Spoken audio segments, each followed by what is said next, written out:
Welcome friends, कसे आहात तुम्ही? Most welcome. आपल्या छोट्याशा व्लॉगमध्ये आपलं स्वागत आहे. तर आपण बघू शकता आज आपण काय बनवणार आहोत. चटपटी. आलं ना तोंडाला पाणी? अजून पाणी येणं बाकी आहे, थांबा. अजून हे बोरं शिजतील आणि छानपैकी चटपटी होतील. तर वेट अँड वॉच. हे बोरं मी आतून घेतलेले आहेत आणि हे उकडायला मांडलेले आहेत. बघा, बोरं उकडत आहेत. आता यामध्ये आपण टाकूया थोडं गूळ आणि मीठ, तिखट. तर हा गूळ आपण जरा बट्टीमध्ये आहे, तर हा फोडून घ्यायचा आणि यामध्ये टाकून द्यायचा. बघू शकता तुम्ही शिजत असलेलं गूळ, जे बोरं आहेत ते किती छान दिसत आहेत. अजून अजून अजून एकदम टेस्टी होती. Wait wait weight.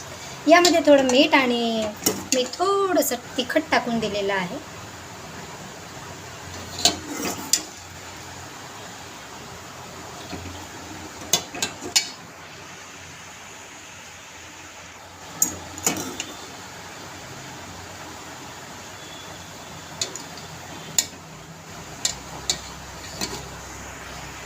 गूळ मी जास्त प्रमाणात बारीक केलेलं नाही, कारण की हे जर गूळ आपण यामध्ये टाकलं ना की विरघळतंच. त्यामुळे मी जास्त मेहनत केलेली नाही. मेहनत करत असाल तर तुम्ही पूर्ण फोडू शकता. पण मी माझा वेळ वाचवला, कारण की यामध्ये विरघळतंच. मला थोडं जास्त गोड पसंत आहे, म्हणून त्यामुळे मी थोडं जास्त गूळ घेतलं. आता गूळ पण यामध्ये टाकून दिलेला आहे. याला आपण 15 मिनटं आणखी शिजू द्यायचं.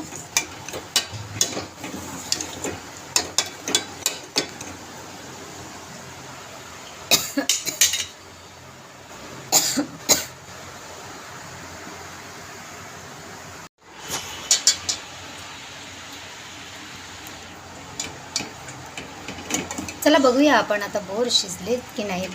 तर बोर शिजले की नाही म्हणून कसं समजेल आहे आपल्याला. तर यातला एखादी बोर आपण काढून बघायचा.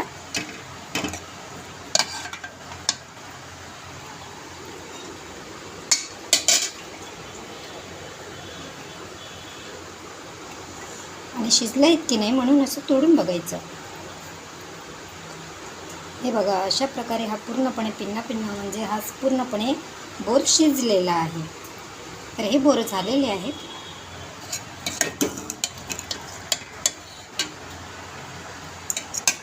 खूप छान स्मेल येत आहे मित्रांनो. खाऊन बघा कसा टेस्ट येतो. तर देते सर्व तर नक्की करणार. Wait wait weight.